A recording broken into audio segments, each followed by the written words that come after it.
Hi guys, welcome back to the channel. On today's video, I'm going to show you the mystery signing, how to choose one of the mystery signings in FC Mobile. So in the mystery signings, you can reveal player clues to pick mystery player rewards and accumulate progress in getting the milestone rewards.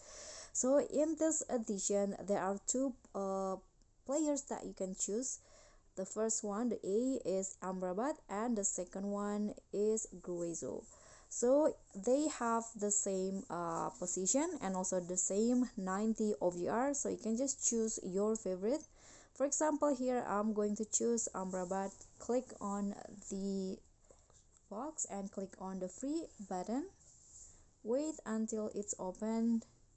Tap to open. So click on continue again, and now it has been opened. So if you swipe, I've already complete all of the milestone. I've already complete the 3 mystery players, and I can choose one milestone reward. So if you already do the same, you can just choose wisely which milestone reward that you need most.